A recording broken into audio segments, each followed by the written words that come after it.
Universal News TV, votre chaîne d'information la plus crédible. L'ex-président ivoirien, Laurent Gbagbo, et son ancien premier ministre ont chacun convoqué leur propre meeting avec les instances du parti.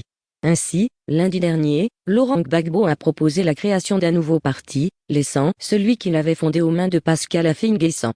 Le divorce semble donc définitivement consommé entre Laurent Gbagbo et son ancien premier ministre. Mais quelles conséquences pour la réconciliation nationale? Suivons maintenant le décryptage de la situation par nos panélistes qui sont sur le plateau de DBS, la télévision panafricaine. Suivons.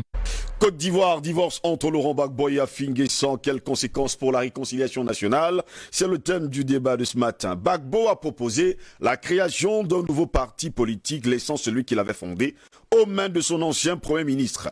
Cette annonce, faite à l'issue d'une réunion à Abidjan du comité central du Front populaire ivoirien, Tendance Gbagbo, fondée en 1982 par Laurent Gbagbo, entérine une rupture datant de 10 ans et qui apparaissait de plus en plus ouvertement entre Laurent Gbagbo et Pascal Affi-N'Guessan. En Côte d'Ivoire, Laurent Gbagbo a donc entamé un divorce politique le 9 août dernier. Il a annoncé la création d'un nouveau parti, laissant ainsi, il faut le dire comme ça, celui qu'il avait cofondé précédemment aux mains de Pascal Affi-N'Guessan. A-t-il pour autant déjà les yeux rivés sur l'élection présidentielle de 2025? Voilà notre grande interrogation également.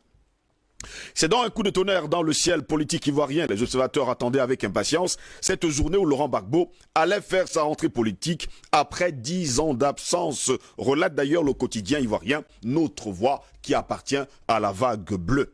Et ils n'ont pas été déçus. Comme à son habitude, Laurent Gbagbo a tranché dans le vif, dans le débat sur le contrôle du Front populaire ivoirien, le FPI, le parti qu'il a cofondé, il faut le dire comme ça, en 1986. Certains parlent de 1982.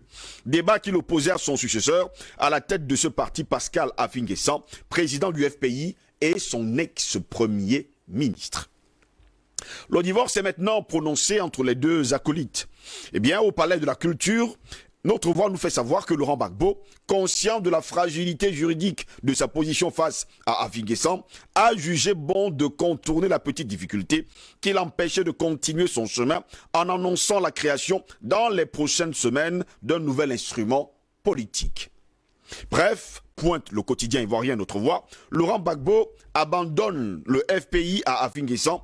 Eh bien, pour certains, c'est un grand stratège, commente d'ailleurs le journal. Pour d'autres, il a abdiqué et jeté l'éponge devant Affi. L'avenir nous dira celui qui a gagné cette manche politique. Fin de citation en tout cas pour nos confrères du quotidien Notre Voix. En tout cas, Pascal Affi-N'Guessan a vivement réagi, rapporte d'ailleurs le site ivoirien L'Infodrome. Eh bien, selon ce site, Laurent Gbagbo abandonne la bataille inopportune et destructrice qu'il mène depuis 7 ans contre le FPI et va créer un autre parti avec le même contenu, a déclaré le président du FPI. Pour ma part, je vais poursuivre ma mission pour la renaissance du parti en vue de la reconquête du pouvoir en 2025. En tout cas, c'est ce que déclare Pascal Affi-N'Guessan. Commentaire du quotidien gouvernemental Fraternité Matin. Et le voici. En annonçant la création d'un nouveau parti, Laurent Gbagbo veut démontrer que c'est lui l'alpha et l'oméga. Il veut tuer politiquement Pascal Affi-N'Guessan, qu'il ne peut plus voir et il ne veut plus voir en peinture. Fin de citation de Fraternité Matin. Et pour plusieurs de ses proches, croit savoir Fraternité Matin, ce dernier se retrouvera bientôt tout seul. Des défections, il y en aura beaucoup dans le camp Affi. On se prépare d'ailleurs pour ne pas subir trop de pertes. Qui plus est, poursuit Fraternité Matin, en créant une nouvelle formation, Laurent Gbagbo veut également tuer politiquement Simone Gbagbo, son influente épouse, de qui il a demandé le divorce en juin dernier, qui commence à l'enquiquiner au sein du parti, indique d'ailleurs le journal. Selon celle-ci, elle revendique un peu trop son titre de membre fondatrice dans tous les débats et dans toutes les réunions. Elle déclare haut et fort qu'elle est membre fondatrice du Front populaire ivoirien et apparemment cela ne plaît pas du tout à Laurent Gbagbo. La décision de Laurent Gbagbo est un contre-pied magistral, s'exclame aujourd'hui Ouakad Serra au Burkina Faso. Le journal burkinabé s'interroge sur la suite. L'élection présidentielle de 2025 étant déjà en ligne de mire, Laurent Gbagbo, qui est aujourd'hui âgé de 76 ans, sera-t-il candidat à l'élection présidentielle de 2025? Plus que 3 ans. On va le dire comme ça. parce que si on ne compte pas l'année, parce qu'elle va s'achever, disons 4 ans. L'élection présidentielle 2025 étant déjà en ligne de mire, Laurent Gbagbo, qui a aujourd'hui 76 ans, sera-t-il donc candidat? Avec le risque d'être mis hors jeu, Alassane Ouattara pouvant, avant la fin de son mandat en cours, fixer un âge limite à la présidentielle qui écarterait de la course les 3 dinosaures de la scène politique ivoirienne que sont lui-même et les anciens présidents ivoiriens Henri Konan Bédié et sans oublier Laurent Koudou Gbagbo. Et puis s'interroge encore Wakat, le journal ivoirien, eh bien, de quel bord sera ce nouveau parti politique créé par Laurent Koudou Gbagbo?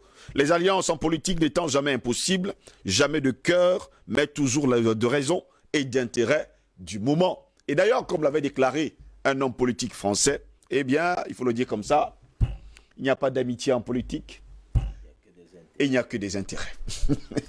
Et voilà pourquoi nous nous interrogeons Côte d'Ivoire.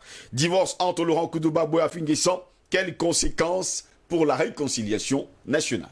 Un troisième invité nous a rejoint, Dr Jean-Paul Bellet. Bonjour, bienvenue à vous. Bonjour Steve, je suis désolé du retard à cause de la pluie, hein, il pleut dans la ville. La pluie qui fait la rareté des motos. Oui. Parce que moi je prends une moto finie ici, pour éviter les embouteillages. Quand bien même là où j'habite, il y a un stationnement de moto.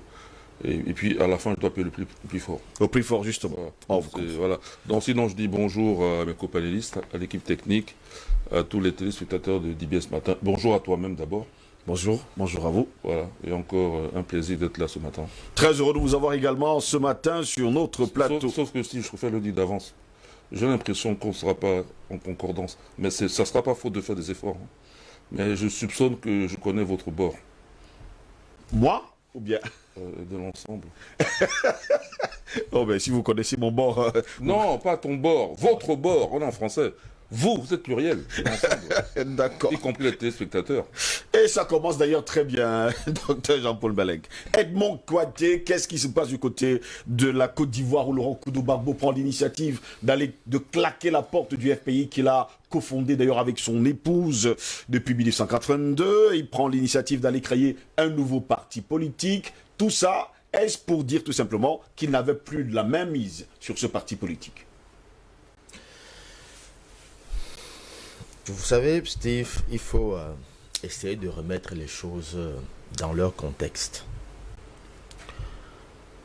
Laurent Gbagbo, depuis qu'il est rentré de la CPI, avant même qu'il ne rentre de la CPI, il y avait cette interrogation, n'est-ce pas, qui taraudait l'esprit des uns et des autres. Que va-t-il faire? Est-ce que il va reprendre la tête du FPI? Est-ce qu'il va enfin accorder une audience? Est-ce qu'il va s'entretenir avec Afin Guessan? Vous savez que Afin Guessan, pendant qu'il était en Belgique, Afin Guessan a multiplié, n'est-ce pas, les audiences pour essayer, les demandes d'audience, pour essayer d'avoir un échange avec Laurent Gbagbo, mais cela est resté une lettre morte. Le président Gbagbo lui a opposé constamment une fin de non-recevoir. On se souvient, une fois, il s'est même déplacé, il est arrivé à Paris, mais ça n'a rien donné. Le président Gbagbo a refusé de le recevoir. Beaucoup ont trouvé en l'attitude du président Laurent Gbagbo une espèce de refus de tendre la main ou alors d'accepter une main tendue je vais dire d'Afi, et par conséquent ont essayé de remettre en question le fait qu'on déclarait, n'est-ce pas, Laurent Gbagbo, le chaînon manquant de la réconciliation. Les gens ont vu en cela comme une espèce de refus, n'est-ce pas, finalement d'aller à la réconciliation. D'aucuns sont même allés jusqu'à dire que comment est-ce que Laurent Gbagbo, qui a embrassé le président Ouattara, M. Ouattara, comment est-ce que Laurent Gbagbo, qui a plaidé auprès de M. Ouattara pour le retour de Guillaume Soro, lui, comment est-ce que Laurent Gbagbo a plaidé auprès de M. Ouattara pour la libération des prisonniers politiques, y compris ceux du camp Soro, notamment Soul to Soul? Comment est-ce qu'il a refusé la main tendue de Pascal Afin Guessan? Pascal Afin Guessan. Tant il est vrai, on sait que dernièrement, en fait, depuis qu'il est arrivé, Pascal Afin a également fait des demandes pour espérer avoir une audience avec lui et clarifier sa position. Mais seulement, il ne faut pas dire les choses à moitié. C'est vrai que Afin avait avant même que Laurent n'arrive, déclarer sa disposition à remettre le parti, la tête du parti au président Gbagbo, mais sous des conditions. Ce que je veux dire ici, c'est qu'il faudrait que les gens comprennent que dans l'histoire des luttes politiques, il y a deux attitudes. Il y a l'adversité politique, il y a la trahison politique. Il ne faut pas confondre les deux choses. Oui. Guillaume Soro, Ouattara et les autres sont les adversaires politiques. Si vous voulez même pousser le vice plus loin, les ennemis politiques. Je dis bien si vous voulez pousser plus loin. Mais pour rester dans l'élégance républicaine, en politique, on parlait généralement d'adversité. Mais lorsqu'on est allé jusqu'à prendre des armes, là, on parlait d'inimitié politique. Donc, ce sont ces ennemis politiques d'hier. Monsieur Afin-N'Guessan, c'est un traître politique. Les deux ne se jugent pas de la même façon et ne s'apprécient pas de la même façon. C'est pas pareil. Monsieur le président Laurent Gbagbo, en allant rencontrer Monsieur Ouattara, va à la rencontre d'un ennemi politique d'hier, avec qui il estime qu'ils ont combattu, même si lui il avait la légitimité, mais ils ont combattu, lui ayant le pouvoir et l'autre cherchant à arracher le pouvoir. Guillaume Soro, pareil. Donc c'est son ennemi politique. Et donc à un moment donné, on peut, par grandeur d'esprit, essayer, n'est-ce pas, de faire, je vais dire, de se dire, bon, c'était mon ennemi politique, on a combattu, il a été plus fort que moi, ses armes ont été plus fourbies que les miennes, et puis il a pris le dessus sur moi. Mais la traîtrise politique, c'est quelque chose qu'on ne consomme pas. C'est une pilule qu'on avale difficilement. Et je dis bien très difficilement. Donc Pascal Afin-N'Guessan est un traître au sein du FPI. C'est un traître au sein du FPI. Il ne faut pas mélanger les deux choses. Si vous mélangez les deux choses, si vous mettez les deux choses sur la même balance, vous verrez que ça ne va pas peser. Il n'y aura pas. Donc, il faut très bien comprendre. Et même si je dois faire une analogie, pour que vous compreniez pourquoi est-ce que la traîtrise ne se pardonne pas. Même Jésus-Christ, le Fils de Dieu, qui par extension est Dieu, n'a pas pardonné à son traître, mais il a pardonné à ses adversaires. Je vous le dis encore très bien. Allez lire la Bible. Vous verrez ce qu'il a dit de Judas. Il a dit quoi? Jésus dit de Judas ici qu'il est impossible que ces malheurs n'arrivent quand après avoir dit tout ce qui devait lui arriver. Il est impossible que ces malheurs n'arrivent. Mais malheur à celui par qui ces malheurs arriveront. Il vaudrait mieux pour lui qu'on lui mit une pierre à moulin. Si vous savez ce que c'est que la pierre à moulin à l'époque, c'était une tonne. Il vaudrait mieux pour lui qu'on lui mit une pierre à moulin au cou et qu'on le jeta dans la mer. Et je dois vous dire que jusqu'à ce qu'il parte, jusqu'à ce que Jésus meure, il n'a rien dit de Judas. Il ne lui a pas pardonné. Il disait ces choses. Il était encore avec Judas et il savait que c'est Judas qui le trahirait. Mais par contre, étant sur la croix, sur son crucifix, qu'est-ce qu'il dit? Par rapport aux soldats romains, par rapport à Hérode, à Pilate et autres, il dit, Père, pardonne-leur car ils ne savent pas ce qu'ils font. Ça, ce sont les gens qui l'ont crucifié. Les soldats romains. Ceux qui lui ont encore transpercé la côte pendant qu'il était sur la croix. Il dit, Père, pardonne-leur parce qu'ils ne savent pas ce qu'ils font. Est-ce que vous comprenez la différence? Les soldats romains, c'était ses ennemis. Mais en externe, Judas, c'était le traître en interne. Et il a dit même, celui qui me trahira, c'est celui avec qui ma main va se retrouver dans le plat pendant qu'ils prenaient leur dernier souper. Il dit, celui qui me trahira, celui avec qui ma main se retrouvera dans le plat, c'est celui-là qui me trahira. Et je dois vous dire qu'il n'a pas pardonné à Judas. La preuve, c'est que Judas s'est pendu. Lorsque Judas s'est rendu compte de l'acte qu'il avait posé, il est allé prendre les 30 pièces d'argent qu'il avait reçues pour trahir Jésus. Il allait tenter de remettre ça aux grands prêtres pharisiens. Ils ont refusé, ils lui ont dit, en tout cas, nous on t'a déjà payé le prix. Il est allé jeter cet argent devant le temple de la synagogue. Il allait jeter ça là-bas. Et il n'a pas été pardonné. Jésus n'a plus jamais fait cas. Il est resté à ce qu'il avait dit. Malheur à celui par qui ces malheurs arriveront. Revenons justement sur le sujet qui nous intéresse d'ailleurs ce matin. Sujet qui nous intéresse. Merci pour cette balade en tout cas dans la vie. Oui, c'est pour dire aux gens, ne faites pas de confusion. On peut pardonner à ses ennemis externes, même quand il y a eu, n'est-ce pas, du sang. Mais la traîtrise interne ne se pardonne pas. Pourquoi? Monsieur Afin Guessan, nous le savons, a reçu une mission pendant que le président Laurent Gbagbo est encore dans ses démêlés judiciaires à la CPI. Nous-mêmes, quand nous commencions ce combat, vous le savez, oui, on ne savait pas. C'est-à-dire que c'était un combat pour nous. C'était une aventure sans lendemain certain.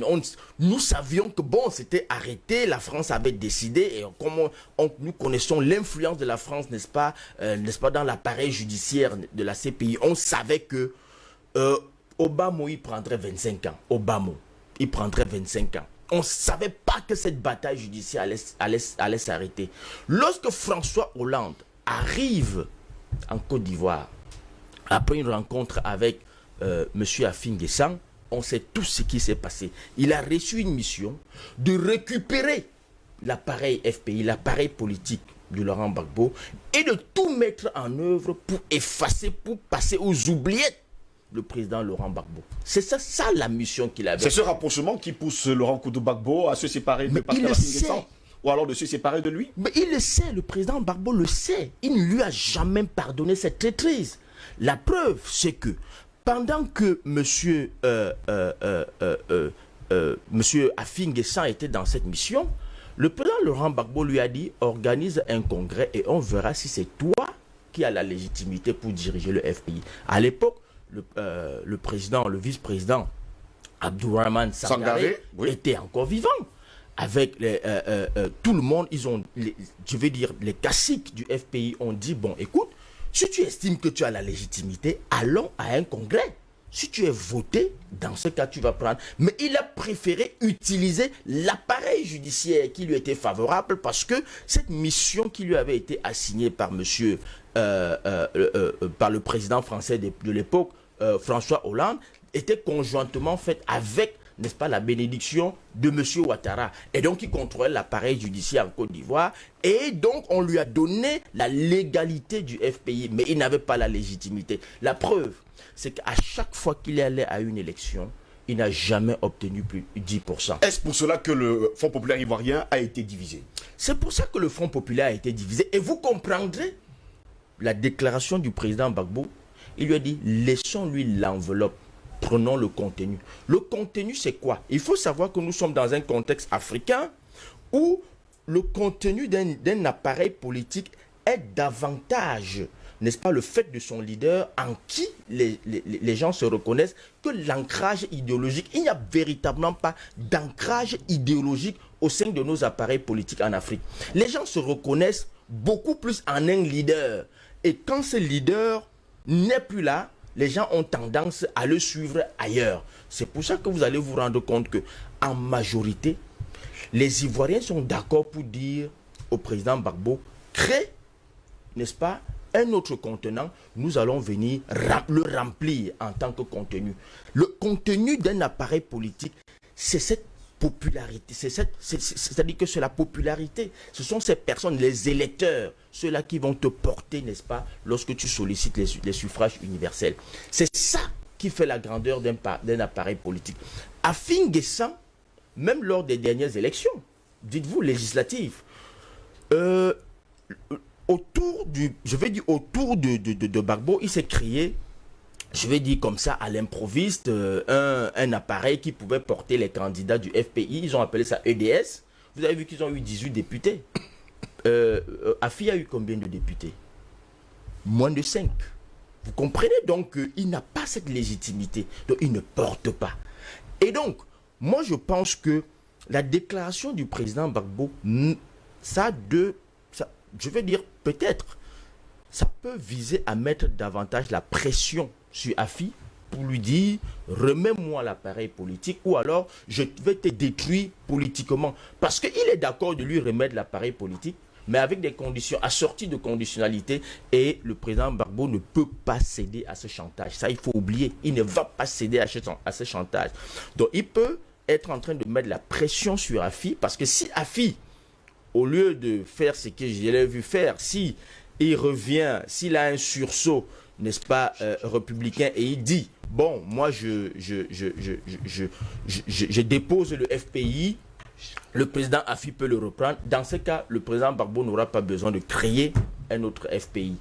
Bon, c'est vrai que les gens ont vu là une façon de faire d'une pierre deux coups en réglant par exemple la question avec Simone Gbagbo, mais je ne pense pas que le président Gbagbo soit dans ces calculs-là. Ce qui est vrai que le lendemain nous dirons, je ne le vois pas en train de vouloir liquider Simone Gbagbo de cette façon-là. Bon, c'est des spéculations, on ne peut pas le dire de manière péremptoire, on n'a pas d'éléments sous la main pour le dire. Est-ce qu'en créant le nouveau parti, il n'accordera pas une place de choix? Il faut que les gens apprennent à faire le distinguo entre la vie privée des gens et leur vie politique. Je crois qu'il a des démêlés, n'est-ce pas, avec Simone, n'est-ce pas, par rapport à leur vie privée, mais je ne pense pas que ce soit allé jusqu'au point où il pense que même politiquement, il devrait détruire Simone Gbagbo. Je ne pense pas. Mais ce qu'il faut retenir, c'est que Afi, honnêtement, il n'a pas la légitimité pour porter le FPI. Il a reçu une mission, n'est-ce pas, de François Hollande qui consistait à tuer politiquement Laurent Gbagbo. Il n'a pas réussi à cette mission, il ne le réussira pas. Je vous donne d'ailleurs cette information, hein, parce qu'à la fin, Guissant avait eu deux députés. Deux députés. Ben oui. Voilà, il avait eu 2 députés. Oui. Et donc, vous comprenez que pour un appareil comme le FPI, je veux dire qui est au jour d'aujourd'hui la deuxième force politique réelle de l'opposition, parce que la force politique, s'il faut le dire, il y en a deux forces politiques véritables en Côte d'Ivoire. Il y a le PDCI, il y a le FPI. Ce que vous appelez RDR, bon, honnêtement, c'est une force politique situationnelle et pouvoiriste. Ça existe parce que le président, M. Ouattara, est président de la République. Ce qu'il a encore appelé RHDP, c'est une coquille vide encore. Mais en parlant de force, d'appareil, n'est-ce pas, politique en Côte d'Ivoire, il y en a deux. Il y a le PDCI, RDA, et il y a le FPI. Le FPI. Voilà les deux vraies forces politiques. Ensuite, maintenant, vous avez le RDR. Docteur Jean-Paul Bellec, aujourd'hui, le divorce est consommé entre Laurent Gbagbo et Pascal Affi-N'Guessan, avant même que Laurent Gbagbo soit libéré et qu'il ne rentre justement du côté de la Côte d'Ivoire. Il y avait déjà un autre mouvement qui était né, qu'on appelait Gbagbo ou rien. Le GOR. D'autres moments dit que c'est le FPI GOR. Était-ce pour dire tout simplement à Affi-N'Guessan que le père de ce parti politique arrive, nous l'avons choisi, voilà pourquoi ils avaient déclaré Gbagbo ou rien? Je refuse ce débat, oui, lancé par Edmond Kouyaté. Parce qu'au départ, moi je veux examiner la situation telle que je la comprends mathématiquement. Oui. Pas parce que je pense que. Pas parce que j'ai une sensibilité particulière. Oui. Je suis affilié à personne et je suis stipendié par personne, y compris Gbagbo. Donc Gbagbo n'est pas un dieu. On peut essayer de regarder les choses objectivement. Oui. Voilà, alors là, il y avait aussi le cas Simone Gbagbo, mais que Edmond a traité à la fin en disant que oui, vie privée, je pense que... Bon, ok, moi je ne sais pas comme ça je regardais les choses. Donc comme ça j'ai répondu. Opposition, Affi-N'Guessan et Gbagbo, c'est pas un problème de personne. Pour moi, c'est une question de force ou de faiblesse. Vous vous souvenez, hier encore, on a fini l'émission avec la devise de l'Égypte ancienne. Vie, force et santé. Oui.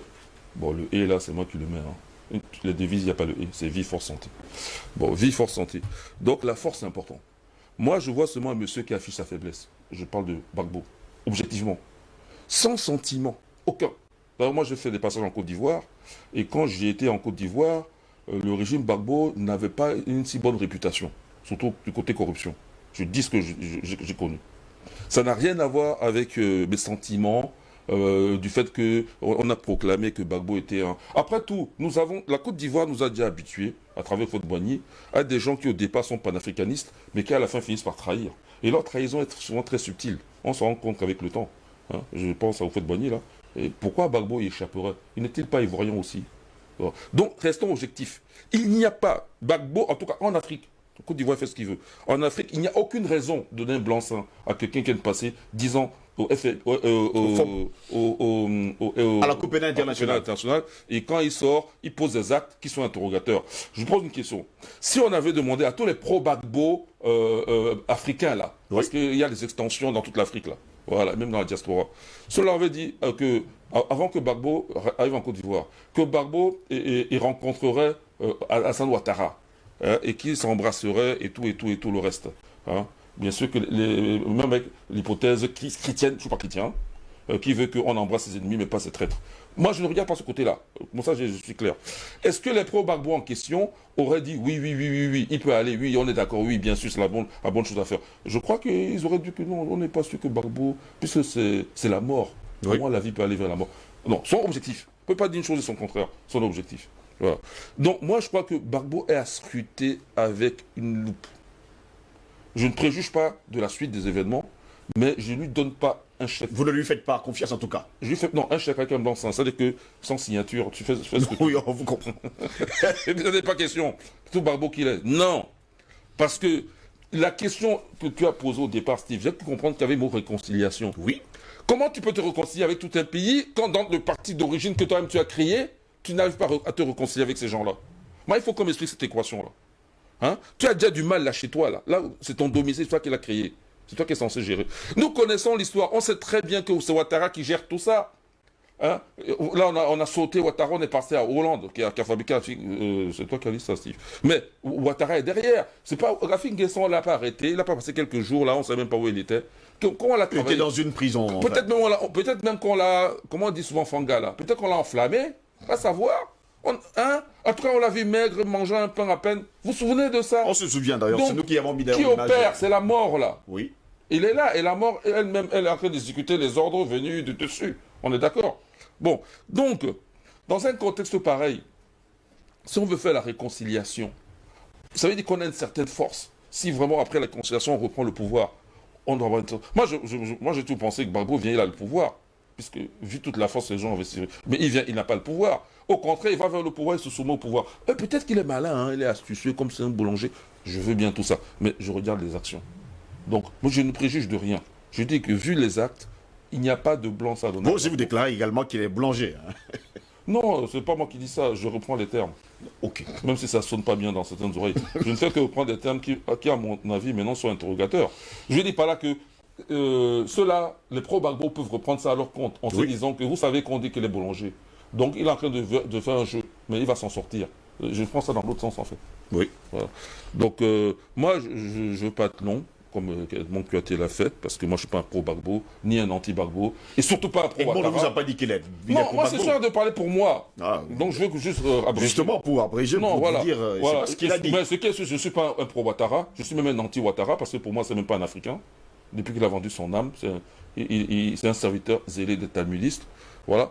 Donc, moi, je dirais simplement que lorsqu'on crée un autre parti, il y aura une soustraction, de toute façon. Il y a une opposition, à savoir celle d'Afin Guessan. Mais de toute façon, Afin Guessan est stipendié par Ouattara qui est là, et Hollande que tu as cité, et d'autres. Donc, ça veut dire qu'il va y avoir une opposition. Il faut être prêt à un combat rude. Ce n'est pas un assemblage de forces. C'est que cette logique-là, c'est une logique de combat. Mais là, il faut être fort. Donc la réconciliation, je ne la vois pas vraiment en route dans ce sens-là. Moi, je vois quelqu'un qui, fidèle à ses idées, vient avec une force. Mais si ce n'est pas le cas, alors, à chaque acte, on doit regarder de près. En tout cas, vous nous avez dit dès le départ que vous n'êtes pas pro-Gbagbo. Non, je ne suis pas pro-Gbagbo, voilà. Ni anti-Gbagbo. Ni anti-Gbagbo non plus. Ça, mais vous êtes rationnel. Je ne suis pas un serviteur mathématique de qui que ce soit. Voilà. Albert Anatola, ici, ce problème commence à faire court d'ailleurs du côté de la Côte d'Ivoire. Depuis l'arrivée de Laurent Gbagbo en Côte d'Ivoire, beaucoup ont cru en lui. D'ailleurs, sur ce plateau, beaucoup pensaient qu'il allait prendre le pouvoir, non pas se soumettre au pouvoir, comme le déclarait d'ailleurs le docteur Jean-Paul Bellec il y a un instant. Plus tard, il s'est retrouvé à vouloir divorcer avec Simone Gbagbo, c'était une pilule amère pour bon nombre d'Africains et bon nombre d'Ivoiriens également, et bon nombre également de pro-Gbagbo. Il faut le dire comme ça. Aujourd'hui, là encore, il se retrouve dans une autre situation, c'est qu'il veut se séparer de Pascal Afin Guessan, qui fait partie de son parti que lui-même il a créé pour le docteur Jean-Paul Bellec. Il ne comprend pas comment il veut se réconcilier avec tout le pays, mais n'arrive pas à se réconcilier avec les partisans, enfin les personnes au sein de son parti. On ne va pas également oublier que Pascal Affi N'Guessan était son premier ministre lorsqu'il était au pouvoir. Il faut éviter de faire de la confusion. Hein. Oui. Il faut éviter. Nous sommes sur un terrain très sensible. Je voulais d'abord, à la suite de Ebon, Oui. placer la situation dans son contexte. Je parle de la situation de conflit Oui. entre Affi N'Guessan et Babo. Ou si vous voulez le camp Babo, de manière plus générale, le FPI. Nous sommes en 2011, je crois. Babo est déporté à la CPI. Et puis, il y a des élections qui sont prévues par la mort qui va les organiser. Et M. Pascal Affi N'Guessan, je crois qu'il était vice-président du parti du Front populaire ivoirien. Oui. Il veut conduire le FPI aux élections. Abdourahmane Sangaré, qui a été le gardien du terme, il dit que non, ce n'est pas l'objectif du parti. L'objectif du parti, c'est que nous avons un problème. Il y a l'un de nos camarades qui est en déportation. C'est ça, il faut qu'il soit libre. Et tant qu'il n'est pas libre, on ne participe à aucun rendez-vous politique en Côte d'Ivoire. Eh bien, Pascal Affi N'Guessan, il s'entête. Lui, il engage même des négociations avec le gouvernement en place. Oui. Ce qui crée justement un précédent avec le reste, l'autre partie, n'est-ce pas, du Front populaire ivoirien. Finalement, il y a donc un contentieux qui naît, qui voudrait qu'on attribue la paternité du Front populaire ivoirien à X ou à Y. Et là, le régime ivoirien a fait comme au Cameroun, où vous avez l'administration ou le gouvernement qui se met des affaires de l'UPC, alors qu'il s'agit d'une association. Et ça, c'est un mauvais rôle, c'est-à-dire diviser. Eh bien, lorsqu'on arrive là, vous avez donc le Front populaire ivoirien légal de M. Pascal Affi N'Guessan, qui lui est attribué par la justice ivoirienne, Oui. sur intuition de qui vous savez. Ça crée donc. Vous avez également constaté qu'à la suite d'Abdourahmane Sangaré de recruter mémoire, Simone Babo a pris du recul. Elle a carrément pris du recul vis-à-vis de M. Pascal Affi N'Guessan. Mais ça veut dire qu'il y a un problème. Et qui crée les contradictions et les conflits, les divisions à l'interne. C'est M. Pascal Affi N'Guessan. Tout à l'heure, dans votre énoncé, vous avez oublié de mettre en relief les propos de M. Affi N'Guessan. Que je trouve... Je pense que j'en ai parlé. Pas vraiment ça. C'est pas exactement ça qu'il a dit. Et que je trouve malhonnête. Que moi, je trouve malhonnête. Parce que quand on est un intellectuel, on doit être honnête. Peut-être qu'on peut être malhonnête quand on est politicien. Il dit, parlant n'est-ce pas de Babo, il dit que la décision de M. Babo de quitter le Front populaire ivoirien dans le contexte des réconciliations nationales participe d'un esprit de division et de revanche. Participe d'un esprit de revanche, de division et de revanche. Oui. Et se venge de contre qui? De quoi? Des divisions par rapport à quoi? Puisque de son côté, Babo estime qu'il ne peut pas entrer dans une guerre juridico-politique avec son ancien ministre. Avec Affi, ce qui est normal. C'est que je trouve, de mon point de vue, très normal. Ouais. Maintenant, en décidant de créer une autre formation politique, ça veut dire qu'il voudrait maintenant mettre dans la balance ça veut dire les forces politiques, c'est-à-dire pouvoir, pas seulement les forces politiques, c'est-à-dire la personnalité politique ou bien la crédibilité de chacun. Voilà, c'est le mot que je cherchais. La crédibilité de chacun. Est-ce que, pour parler de crédibilité sur le champ politique ivoirien, est-ce que Affi N'Guessan est crédible? C'est la question qu'on se pose. S'agissant de Simone Babo, il faut quand même indiquer qu'elle était au comité central extraordinaire qui s'est tenu, était présent, elle y était présente, et Babo lui a rendu des hommages, plusieurs fois, ça il faut le dire. Il ne faut pas qu'on fasse des... Maintenant, pour revenir à votre question, il ne faut pas confondre les questions d'État, c'est-à-dire qui ont un impact national sur des querelles intestines propres à une formation politique. C'est la confusion qu'il faut éviter. Ça peut avoir des implications au niveau justement du processus de réconciliation nationale qui est annoncé, Mais il s'agit avant tout des querelles internes à une formation politique et qui concerne les acteurs politiques. Déjà, en Côte d'Ivoire, je veux rejoindre relativement l'auteur Bellec. D'ailleurs, c'est même vrai. Sur le champ politique, vous ne pouvez pas boire le caddie de quelqu'un, d'un acteur politique, d'une information politique. Parce que c'est davantage vrai dans le contexte ivoirien où vous avez, on est habitué à des trahisons, des contradictions, des revirements de situation. Donc, ce n'est pas tout à fait exact. Nous connaissons, nous avons l'habitude de suivre tout ça. De ce point de vue, je pense que la meilleure décision qu'il fallait prendre, c'est d'abord créer une autre tribune politique, un autre espace politique, pour éviter un conflit. Écoutez, vous avez quelqu'un qui ne pèse rien politiquement parlant, je parle d'Afrique et ça, mais parce que le gouvernement lui a donné un blanc-seing, lui veut se prévaloir de poser des conditions pour que le fondateur, le charismatique, attendez, est-ce qu'en dehors de ce que nous connaissons, dans le contexte que nous connaissons également, combien de combats politiques M. Pascal Affi-N'Guessan a gagné en Côte d'Ivoire? Il faut qu'on soit sérieux. C'est-à-dire qu'à un moment donné, on juge les acteurs politiques par rapport à leurs actions. Oui. C'est comme ça que ça se passe. C'est par rapport à leurs actions qu'on juge la crédibilité ou l'incrédibilité des acteurs politiques.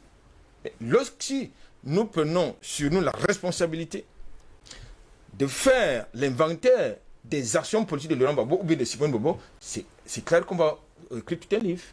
Mais du côté de Pascal Affi-N'Guessan, je ne connais rien du tout. En tout cas, moi en tant que journaliste, si oui, du ponce-pilatisme. Donc, je pense que pour terminer et pour ce premier jet, il est essentiel qu'on redéfinisse les cadres. Et puis, tout à l'heure, vous parlez du EDS. Mais attendez, le EDS, c'est un parti symbolique. C'est Flori. C'est un parti symbolique. C'est Edmond qui a souligné d'ailleurs. C'est un parti symbolique. C'est un parti symbolique. Donc, qui n'a d'ancrage que parce que la personne qui contrôle son appareil est aux affaires. Mais c'est-à-dire que cette personne sera pas aux affaires, ça peut tomber forcément dans l'oubli. La preuve, c'est que même le RHDP, qui était censé être un adjuvant, ça va à volo. Edmond Kuaté, jusqu'à preuve du contraire, je rappelle d'ailleurs à nos téléspectateurs qu'aux alentours de 9h, heure d'Afrique centrale, nous allons ouvrir justement le standard. Et je pense que c'est dans 22 minutes 13 exactement. J'accorderai donc 5 minutes à chacun de mes invités. Edmond Kuaté, on sait pertinemment que la France a toujours phagocyté les partis nationalistes. Ce fut le cas d'ailleurs pour l'UPC au Cameroun, le phagocyté en deux parties. On va avoir les partis légaux, on va le dire comme ça, et les autres partis des fondateurs qui sera mise à mal. Est-ce ce qui est en train de se produire aujourd'hui du côté de la Côte d'Ivoire? Ouais, c'est ce qui s'est produit depuis 2011. C'est-à-dire qu'on a créé ces schismes-là au sein du FPI en habillant quelqu'un d'un costume légal qui s'appelle Affi. Et comme l'a dit Anatole, Monsieur Affi n'a pas, je vais dire, une certaine crédibilité politique. Il a été mis sur orbite par le président Gbagbo, qui a fait de lui son premier ministre, mais en dehors de ça, il peut se revendiquer de quel combat politique qu'il a mené personnellement. Il n'y en a pas. Il n'y en a pas. C'est-à-dire que il faut éviter de faire l'amalgame. Je vous le dis encore, nous sommes en Afrique. Nous ne sommes pas dans des grandes démocraties où il y a un certain ancrage idéologique, n'est-ce pas, qui fédère des hommes. Quand vous parlez, par exemple, moi je préfère parler d'un pays que je connais bien, aux États-Unis, quand on dit je suis républicain, on est d'abord républicain avant de se reconnaître en un candidat qu'on estime être le même à mieux de porter un projet. C'est d'abord ça. Quand vous dites démocrate, on est d'abord démocrate. Et maintenant, parmi les leaders démocrates, on se reconnaît en quelqu'un ou alors en le projet de quelqu'un. On ne se reconnaît même pas en cette personne. On se reconnaît dans son projet après avoir jaugé et soupesé l'ensemble des offres en termes de projet de société que les candidats. C'est pour ça que vous allez voir que les élections aux États-Unis, par exemple, c'est pendant les primaires que tout se joue. Ce n'est pas après, parce qu'après ce sont les grands électeurs. C'est pendant les primaires. Et c'est pendant les primaires que les candidats, justement, ont la possibilité de dérouler, de dire leur vision de la société, dire ce qu'ils vont faire et ce qu'ils ne vont pas faire, ainsi de suite, ainsi de suite. Ça permet donc maintenant aux démocrates de dire, bon, comme je suis démocrate là, mais je pense que le projet de celui-là est plus porteur. Mais en Afrique, c'est pas pareil. En Afrique, l'édifice politique, qui sont généralement les partis, l'édifice est tenu par un lien, un ciment, qui est généralement une personne. Et lorsque vous enlevez cette personne, l'édifice s'effrite et s'écroule. C'est comme ça généralement. Lorsque vous enlevez la personne qui constitue le lien, le ciment, l'édifice s'écroule. C'est comme ça que ça se passe. Et puis maintenant, comme nous sommes restés dans les logiciels néocoloniaux, nous avons fonctionné comme ça. On a vu au Cameroun, aujourd'hui vous avez peut-être 2 ou 3 ou 4 UPC, 5 même UPC, vous avez, n'est-ce pas, le ministre de l'AT qui a le loisir de choisir qui va présider au destiné du parti politique, qui est une association. Qui est une association et qui, n'est-ce pas, parce que la loi dit ceci, en matière d'association, les dispositions que les acteurs se sont délibérément données vaut loi et s'imposent même jusqu'au juge. C'est-à-dire que si nous nous associons ici, nous disons que désormais, vraiment, celui qui arrive à 18h, celui qui entre chez nous à 18h n'est plus membre. Non, le juge est tenu par cela. Il n'y a aucune loi nationale qui dit que si vous entrez quelque part après 18h, on vous retire la légitimité. Mais nous avons décidé comme ça. Et c'est notre loi. Et c'est ce qui a de se passer du côté de la Côte d'Ivoire avec, il faut le dire comme ça, judiciairement, on va le dire, hein. On a donné les droits à Pascal Afin-Guessant. Et maintenant, il y a une partie, en tout cas au sein même, d'ailleurs, de la... Mais demandez à M. Affi s'il est aussi puissant et si fort que ça, de convoquer aussi le comité central. Mais pourquoi se plaint-il? De quoi se plaint-il? Lorsqu'on est fort, on ne se plaint pas. On va c'est un rapport de force. Demandez-lui aussi de faire pareil comme Gbagbo et de convoquer le comité central et de remplir la salle avec l'ensemble de la substance, la crème, n'est-ce pas, idéologique de ce parti. Il n'en sera pas capable. Mais plusieurs fois, on lui a demandé d'aller au congrès du parti et de faire valoir sa légitimité en se présentant, en se frottant, en allant, n'est-ce pas, à une discussion avec d'autres candidats. Il a refusé parce qu'il sait très bien qu'il ne pèse rien. Ce monsieur ne vaut rien. Politiquement, il ne vaut rien, il n'a aucun poids politique. Je vous ai dit lors des dernières élections, il a eu deux députés. Plus lui-même. Hein. Mais vous voyez, vous croyez vraiment le FPI en Côte d'Ivoire, 2 députés? Non mais arrêtons de jouer, docteur Mbelek. On ne peut pas jouer à ce jeu-là tout le temps. Vous pouvez voir en Laurent Gbagbo quelqu'un de pas crédible, quelqu'un de boulanger ou de ceci. C'est votre opinion. Je n'ai pas dit ça. Hein. Mais il n'a pas dit ça. Il a je vais parler après toi. T'inquiète pas. D'accord. Continue. Mais je vais dire ceci. Lorsque nous faisons de l'analyse factuelle. Allons sur les faits. Les faits sont ceux-ci. C'est que M. Gbagbo a une légitimité en Côte d'Ivoire qui est incontestable. Maintenant, après, on peut lui porter des jugements de valeur. Il n'est pas ceci, il n'est pas cela. Ce sont des opinions. Mais dans les faits, sa légitimité en Côte d'Ivoire est incontestable. C'est établi. Ça ne souffre de rien. Après, il reste humain comme tout le monde. J'ai toujours ce problème que nous voulions voir en certains leaders des saints. Ils ne sont jamais des saints. Et même ceux qui, sur le plan mondial, c'est-à-dire qu'on marqué, n'est-ce pas, leur époque, ils n'étaient pas des saints. Je l'ai toujours dit aux gens. Aujourd'hui, par exemple, quand vous allez aux États-Unis, je préfère toujours parler d'un pays que je connais très bien. Si vous allez aux États-Unis, vous prononcez le nom de George Washington avec une certaine, je vais dire sans manière et sans façon, vous risquez d'être lapidé. Et ça, que ce soit par les républicains ou par, n'est-ce pas, les démocrates. C'est-à-dire, indépendamment du bord politique, si vous dites George Washington avec une sans façon et sans manière, vous risquez d'être lapidé. Pourtant, si vous allez creuser au fond pour voir qui était le personnage, vous risquez de ne pas beaucoup le respecter. Pareil en France. Si vous allez en France, vous dites De Gaulle, sans manière et sans façon, indépendamment, n'est-ce pas, de la chapelle politique, un Français va vous lapider. Mais si on vous décortique qui était l'homme De Gaulle. l'homme de Gaulle, ben, En tout cas, pour nous, Africains, nous sommes au courant. et même pour beaucoup de Français, Voilà. ce ne sera pas quelqu'un que vous pouvez embrasser. Ce n'est pas quelqu'un avec qui vous pouvez passer, n'est-ce pas, 5 minutes dans la même, je vais dire, dans la même salle. Et donc, il faut qu'on arrête de croire qu'en Afrique, on veut des saints. Aucun ange ne descendra du ciel pour venir, n'est-ce pas, porter un combat politique.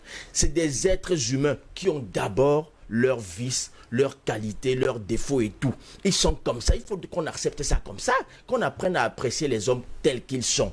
Maintenant, après, on essaye de juger les combats politiques dont ils ont été porteurs. Le simple fait que M. Gbagbo soit, n'est-ce pas, on l'appelle le père de la démocratie en Côte d'Ivoire. Justement, parce qu'on sait tout ce qu'il a fait. Si c'était un traître, comme vous dites, qu'est-ce que vous... Comme je dis. Non, non, comme certains, pas vous. Je ne m'adresse pas... Oui, mais non, bon, je préfère quand comme même... certains disent. Oui. Vous n'êtes pas- Mais je préfère, hein. Non, certains... Parce que quand vous dites, certains risquent de croire que... Non, non, non. Non, c'est pas à vous qui s'adresse, docteur Jean-Paul Bellec. Ah, on sait jamais. Je vais me faire lapider après. Je reviens, hein. Bon, Ah, je reviens. Tu es en train de trouver qu'on me faire lapider, hein. Non, Mon gars, tu as fait des cauchemars là. non, Messieurs, plus que 15 Alors, minutes, là, il faut que je... disons-le j'ouvre le standard. simplement, Oui. si M. Gbagbo était aussi traître que ça, comme certains peuvent le penser, je préfère dire ça comme ça, docteur. Mais qu'est-ce que M. Boigny ne lui a pas proposé à l'époque? Qu'est-ce qu'on ne lui a pas proposé? Et même la France. Lorsque la France a senti la fragilité et la fébrilité de Boigny et qu'elle voulait déjà chercher un autre pion, Gbagbo étant en exil en France, qu'est-ce qu'il n'a pas reçu comme proposition des Français? Indécente. Il aurait pu céder s'il était aussi traître que ça. Que non. Reconnaissons quand même les mérites des gens. Le combat n'est pas quelque chose de facile. Surtout les combats politiques. Parfois, on paye de sa vie. Et nous l'avons vu. Et il a payé 10 ans de sa Monsieur vie, de- et pas seulement 10 ans Pas d'ailleurs. seulement Il a 10 commencé ans. à faire la Alors, prison depuis si les années 80. vous voulez qu'il Allez commence savoir. par faire des conciliations, écoutez, autant mieux demander aussi à M. Gbagbo d'aller se réconcilier avec Philippe Mangou, son chef d'état-major, qu'il a trahi en plein combat. Est-ce que vous savez qu'il y a des réconciliations que si vous acceptez, les esprits des morts peuvent vous hanter et vous tourmenter? Qu'est-ce que vous voulez l'esprit de Tagro pense si aujourd'hui M. Laurent Gbagbo s'en va embrasser Philippe Mangou? Qu'est-ce que vous voulez que les esprits de tous ces militaires que Mangou a trahi, Philippe Mangou a Monsieur, trahi je reviendrai et avec qui vous sont morts? dans un instant. Non, on ne peut pas demander ça. Ce que nous demandons Oui. à M. Gbagbo, c'est de se mettre dans une dynamique de réconciliation nationale. Et il a fait. Que ceux qui pensent qu'il a eu tort D'embrasser Alassane Ouattara. non, et que c'est là qui voulaient qu'il... Et ils sont nombreux d'ailleurs qui n'ont pas été d'accord d'avoir Non, que Laurent Gbagbo c'est embrasse parce qu'ils ne Ouattara. comprennent pas. En politique, c'est une question d'abord d'ordre stratégique. Aller embrasser quelqu'un ne veut pas dire qu'on est d'accord avec lui. D'ailleurs, il a toujours dit, M. Gbagbo a dit, je pense que j'ai gagné les élections de 2010. Il revient là-dessus, il le dit incessamment. Et donc, pour dire quoi? Moi, je n'aurais pas été d'accord avec M. Gbagbo s'il rentrait en Côte d'Ivoire et se mettait dans une dynamique d'acrimonie et d'aversion, de rapport de force et n'est-ce pas, dans un esprit vindicatif au risque de Messieurs, s'il vous plaît. conduire ce pays encore dans une situation pas très enviable. Vous avez dépassé les 5 minutes. Hein, donc, Excusez-moi. docteur Jean-Paul Bellec. Comme ça, je vais parler moins. Non, Parce que pourquoi lui, si lui, il a besoin de, je sais pas, ceinturiférer. Non, pas du tout. Bah non, oui, pas il a du besoin- tout. Non, on n'est pas d'accord avec ça. On n'est pas là pour ça ce matin. docteur Jean-Paul Bellec. Ok. Docteur Jean-Paul Bellec, on parle également de défections au sein, les défections sont d'ailleurs très nombreuses au sein du Front populaire ivoirien, le parti créé par Laurent et Simone Gbagbo. Et aujourd'hui, on s'est rendu compte que Pascal Affi-N'Guessan s'est rapproché de Charles Blé Goudé. Est-ce pour avoir une autre légitimité? J'allais poser la question de Goudé, mais je dis, cette débat, tu veux tout m'entraîner dans le terrain glissant. Affi-N'Guessan est un traître. C'est un traître, non? Oui. Pourquoi mettre autant de poids? C'est le barycentre. Oui. Pourquoi l'emmener vers le traître? On lui donne trop d'importance là. Tu l'as dit, il a dit. Et puis le religieux, c'est quoi? C'est pas moi. Moi, je suis pas religieux. Surtout pas chrétien. Ça, c'est clair. On le Surtout sait. pas chrétien. On le sait. Voilà, dans l'histoire de C'est ceci, ce de que le cela. président le docteur. Bon, je dis, allons-y. hein. Non, Oui. mais ok, moi aussi je mets les choses claires. Je dis, hein. Oui. Moi, je parle pas. C'est un traître. Oui. Ce que je dis, il ne faut pas que je me fasse mal entendre, comprendre en tout cas. Ce que je dis, c'est la force, vie, force, santé. Oui. Quand Gbagbo vient en Côte d'Ivoire, pour moi, il est fort. Il est armé de toute la force qu'il a libérée. Il a échappé quand même à quelque chose. Et de tout le soutien qu'il a par ailleurs, et de tout ce qu'il attend. Donc, pour moi, comme Romini a pris le pouvoir le jour où il a atterri à Téhéran, moi, je voyais Gbagbo prendre le pouvoir dans les jours qui suivaient, si ce n'est pas ce jour-là. Oui. Parce qu'il a tous les moyens pour le faire, puisqu'il a tout l'aura, la plus populaire, il a tout ce qu'il faut. Donc moi, je parle d'une question de force. Je ne parle pas d'Afin Guessan. Et je suis pas... c'est un traître. Qu'est-ce qu'il a... ne serait-ce que quand on l'a bien cuisiné là-bas, la dernière fois. Là, hein. Donc, il a cédé depuis très longtemps même. C'est un traître, il a préféré. Donc, que Gbagbo crée un parti ou un autre parti, ce n'est pas ça mon problème. Mon problème, c'est la force. Ce monsieur a-t-il la force? Parce qu'il ne faut pas rêver pour rien. A-t-il la force pour faire ce qu'on attend de lui ou ne l'a pas? C'est tout. Moi, mon problème est là. C'est la force. Je dis que nous, les Africains, on est forts. On doit être forts, l'affirmer. Donc, s'il va voir Ouattara, bon, ok, les morts vont se retourner. Les morts ne se retournent pas. Bon, même le problème, je voulais poser une question de Blé Goudé. Hein.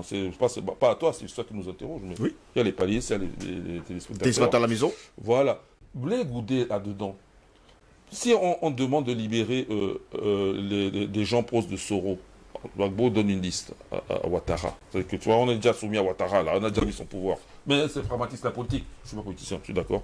Alors, est-ce qu'il a aussi demandé à ce qu'on donne un passeport à Blé Goudé? Parce qu'en attendant, Blé Goudé, lui, c'est aussi là-dedans. Oui, il a même déjà son passeport. Il a même déjà son passeport. Ah, ben, Attends, je préfère... Non, je ne sais c'est mais ma réponse.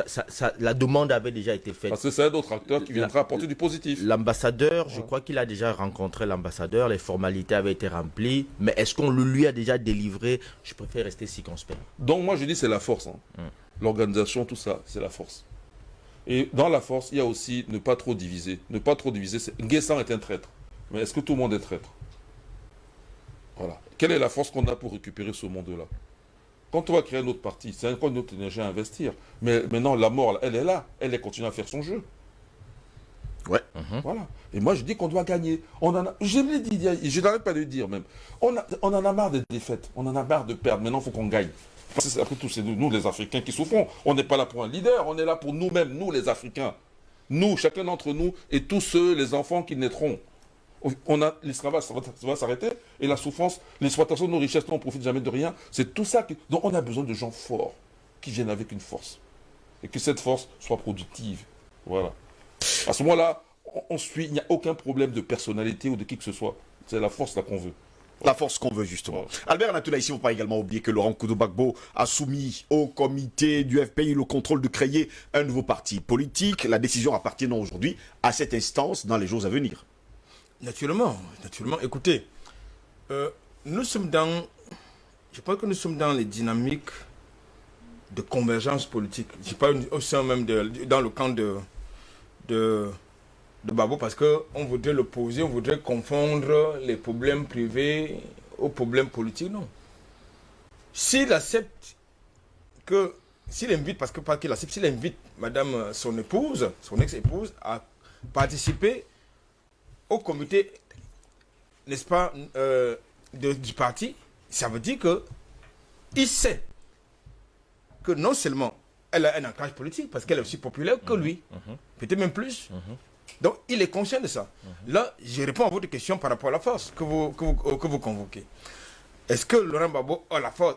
S'il n'avait pas la force ou les convictions, il ne serait pas en train de prendre de telles initiatives. Peut-être qu'il serait resté tranquillement dans son coin pour n'est-ce pas, s'occuper d'autres activités. Donc, je pense qu'aujourd'hui, il est en train de faire sa rentrée politique. Parce que je crois que c'est ce que la mort n'attendait pas de lui, parce que quand parce qu'il a eu à le dire, c'est-à-dire que c'est lui, ça fait partie des conditionnalités pour que Gbagbo retourne en Côte d'Ivoire, qu'il ne s'engage plus sur le champ politique. C'est le cas. La deuxième chose qu'il faut indiquer, là je voudrais un peu rentrer dans le champ de Pascal Affi N'Guessan. Je crois que c'est pas un acte, c'est un acteur politique mineur. De mon point de vue, c'est un acteur politique mineur qui a été, j'ai dit, coopté par les adversaires politiques du Front populaire ivoirien pour diviser le Front populaire ivoirien. Ça, il faut le dire. Et puis, c'est une indiscipline politique. Ça, il faut le dire. Parce que il faut dire cette question. Vous ne pouvez pas être membre d'un parti politique qui a un statut, qui a une idéologie et qui a une discipline. Et la majorité de votre parti vous dit le cap, c'est la libération de Laurent Gbagbo. Mais vous dites non, moi je ne vais pas là-bas, je vais plutôt pour la participation du pays, du parti à l'élection présidentielle et entrer au gouvernement. Il y a un problème. Ça veut dire que normalement, il y a eu de l'indolence à l'intérieur du Front populaire ivoirien devait être exclu pour indiscipline caractérisée. Ils ne l'ont pas fait. Maintenant, non, le régime s'invite dans leur cuisine interne pour lui attribuer un blanc-seing qui devient le président d'un pays légal. Il y a un problème encore. Il y a un très gros problème. Comme si l'autre était illégal. Voilà. Ça veut dire que quand le gouvernement fait cela, Oui. il faut le dire, Laurent Gbagbo n'était pas encore condamné. C'est-à-dire que... On n'a même pas encore ouvert les hostilités. Non, peut-être en Côte d'Ivoire. Et même s'il était condamné en Côte d'Ivoire, il n'était pas véritablement déchu de ses, n'est-ce pas, de ses droits civiques. Parce qu'il n'avait pas encore fait appel de cette décision. Parce qu'il avait fait, je crois qu'il a fait l'appel de cette décision. Ouais. Je crois, si je me trompe. Ouais. Donc, l'appel suspend la décision en instance. En instance. Ce qui suppose donc qu'il jugeait encore de ses droits civiques. Ouais.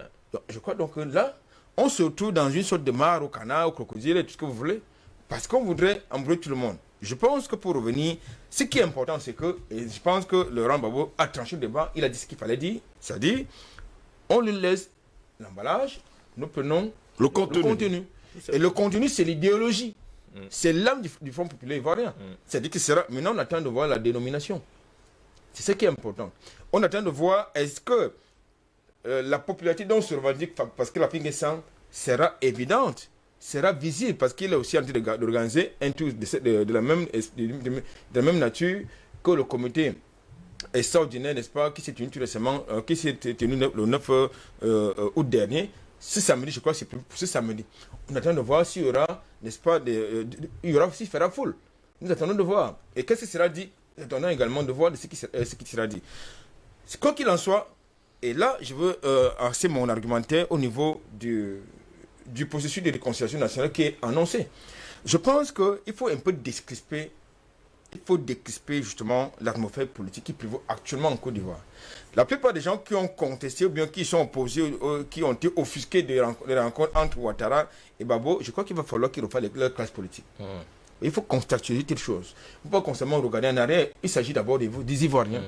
Même si on conteste à Ouattara sa nationalité ivoirienne, mais les Ivoiriens sont fatigués, dans la majorité, ils veulent la réconciliation nationale, ils veulent passer à autre chose que la guerre perpétuelle entre les acteurs politiques, parce qu'il faut comment se le dire, les acteurs politiques ivoiriens pour la plupart ne suivent pas les Ivoiriens. Et pendant ce temps sur Facebook, comme d'habitude, on est en train de hacher entièrement et totalement le débit. Et il y a également certains de nos téléspectateurs sur Facebook qui nous demandent pourquoi est-ce que l'édition d'hier, il faut le dire comme ça, qui parlait de la France-Afrique, mallette, pillage, corruption, sous-développement, la France seule responsable, a été supprimée. Et bien sûr, oui, cette édition a été supprimée par les propriétaires de Facebook. Et pendant ce temps, on va dire bonjour à la censure, qui fait planter d'ailleurs les images ce matin. Eh bien, le standard est désormais ouvert. Vous pouvez nous appeler pour prendre justement nous donner votre réaction sur le sujet. On parle bien sûr de Laurent Gbagbo et surtout de la Côte d'Ivoire. Côte d'Ivoire, divorce entre Laurent Gbagbo et Afin-N'Guessan. Quelles conséquences pour la réconciliation nationale? Le standard est ouvert. Vous pouvez nous appeler. Nous vous attendons justement au standard. Pendant ce temps, nous allons lire les messages de nos téléspectateurs en attendant justement de voir les appels. Bon. À peine, je l'ai dit, déjà au téléphone, ça commence à sonner. Mais pour l'instant, je vais lire le premier message. Bonjour DBS, bonjour monsieur Steven Gross, bien le bonjour à tous vos vaillants et brillants panélistes. C'est un régal de vous écouter tous les matins, sans modération. Concernant la thématique de ce matin, à savoir le divorce entre Pascal Afin-N'Guessan et le président Laurent Gbagbo, je dirais pour ma part que ce divorce n'aura aucune conséquence pour la réconciliation nationale, pour la simple raison que le premier précité ne saurait faire le poids politiquement parlant face au deuxième. Le président Laurent Gbagbo est un messie en politique, par conséquent, c'est l'homme providentiel en Côte d'Ivoire. Conclusion, le divorce demandé par le président Gbagbo est un signal très fort, car vous constaterez que depuis cette annonce, le FPI est vidé de sa substance, d'autant plus que ce dernier est le maillon principal de ce parti. Bonne journée à vous et soyez continuellement bénis. Notre très cher monsieur Ngos, puisse Dieu continuez à vous donner force et courage dans cette lourde tâche. C'est Eric Martial qui nous écrit depuis Yaoundé et ça commence à sonner au téléphone. Allô, bonjour. Allô, bonjour. Oui, monsieur l'Angleterre. Vous nous appelez depuis l'Angleterre. Je suis tellement... Oui, je suis... Je salue tous les invités de marque avec déférence et en ce qui concerne la pratique d'aujourd'hui, en ce qui concerne Afin Guessan, il faut comprendre que Gbagbo sort d'un contexte où il a déjà fait, il allait à la plus grande juridiction qu'est la Cour pénale. Alors, opportun, après avoir été à la plus grande juridiction, de venir encore donner un nom à la fin un camarade de combat que lui-même il a. Le combat, donner un nom qui ne sert même pas la Côte d'Ivoire. Il est créé pour une seule raison, c'est un parti souverainiste pour combattre l'impérialisme. C'est ça le combat. Donc, nous tout ce que le plus important, c'est l'énergie. Et les profanes, on ne peut pas suivre deux lièvres à la... Donc, Afin Guessan à la fin de la étaient les adversaires de Gbagbo. Gbagbo connaît son adversaire depuis. Mais les gens pas. Il faut dire que la conversation est entrecoupée, hein, il faut d'ailleurs le dire. On a quelques vraiment hachés. On ne sait pas pourquoi actuellement, que ce soit sur Facebook ou encore sur WhatsApp, c'est toujours le même problème. Eh bien, le débit est haché, les conversations sont également hachées. Bonjour Steve, pardon, comment un Jean-Paul Mbelek n'est pas chrétien, Zachary Yao depuis Sokodo, Togo? Mais il n'est pas obligé d'être chrétien. Chacun... c'est quoi ça, cette question? Parce qu'il y a Jean-Paul, c'est pour ça. Jean-Paul, c'est chrétien. C'est son droit. Je ne suis pas chrétien. Voilà. Bonjour Didier, ce matin, les méthodes de la France-Afrique, oui, les méthodes de la France-Afrique et du néocolonialisme sont très subtiles. La traîtrise de Afin Guessan émane du ouattarisme et c'est la France qui est derrière. Laurent Koudou-Gbagbo devrait pour l'instant exiger la libération de tous les prisonniers politiques si l'on veut être sérieux dans la démarche. Ces prisonniers étant supposés être des pro-Gbagbo, n'est-ce pas une grande marche des militants? La réconciliation, à mon avis, commence par là. Elle ne dépend pas de l'union de Gbagbo ou encore d'Afin Guessan. C'est Stéphane Sullivan Onana qui nous a écrit. Et d'ailleurs, il faut dire qu'Alassane Dramane Ouattara a demandé la libération de 3000 prisonniers. 3000, ouais, c'était justement à la veille de la fête de l'indépendance de la Côte d'Ivoire. Je pense que c'était le 1er août dernier. Bonjour Steve, bonjour à tout le panel. Le cas échéant est similaire à celui de la Bible où deux femmes discutaient un bébé. Maintenant, sans toutefois contredire l'éminent docteur Mbelek, mais je pense que si Gbagbo avait accepté les conditions de Afi juste pour la paix, il aurait déçu aussi beaucoup de ses partisans et se tuer lui-même politiquement. Je ne vois rien de mal que M. Gbagbo décide de créer un nouveau parti politique. C'est même une grandeur de sa part et Afi ne s'attendait pas à cela. Pour ma part, c'est une victoire de Gbagbo. Afi devrait même s'en réjouir. Pourquoi il se plaint? Sa sortie démontre même déjà son déclin. Je parle aussi de la logique mathématique. Afi dit qu'il est le président légitime depuis. Aujourd'hui, on lui laisse le parti. Où est le problème donc? Gbagbo est un monument et il l'a encore prouvé. Tu ne peux pas accepter les conditions et t'associer avec quelqu'un qui a pacté avec des opposants. C'est te tuer. C'est David Pout qui nous écrit depuis PK14 et ici même à Douala ce matin.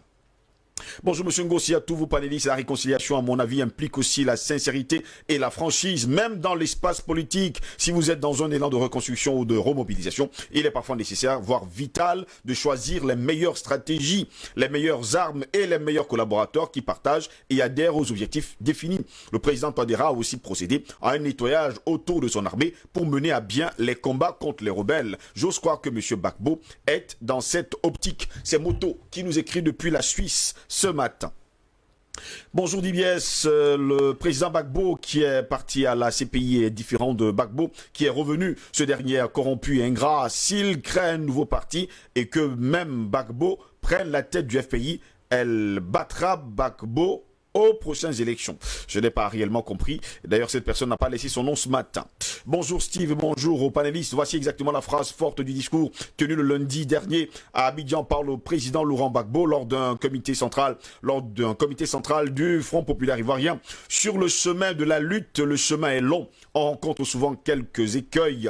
Tu marches et tu vois une pierre. Tu ne te bats pas contre la pierre. Tu la contournes ou bien tu sautes. Ce qui a fait que tu es parti de chez toi toi, le matin, ce n'est pas la pierre. Tu es parti de chez toi pour arriver dans un autre village. Donc, si tu rencontres une pierre sur la route, ou bien tu la sautes, ou bien tu la contournes dans notre chemin. Nous avons rencontré Afi. J'ai proposé au comité central de créer un nouveau parti. En fait, il a pris acte de la volonté et de l'obstination de M. Afi N'Guessan de prendre en otage le Front populaire ivoirien, foulant ainsi au pied les années de sacrifice des militants et militantes du parti. Faisant preuve de maturité, Laurent Gbagbo n'entend pas s'engager dans une bataille juridique avec M.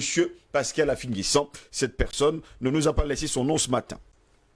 Bonjour Monsieur Ngos, salut à tous les panélistes. Ce que je ne comprends pas, pourquoi Gbagbo se démerde à faire autre chose au lieu de réclamer simplement ce qui lui revient de droit, la présidence. Merci à vous et bonne journée. C'est Roger qui nous écrit depuis Lomé au Togo ce matin.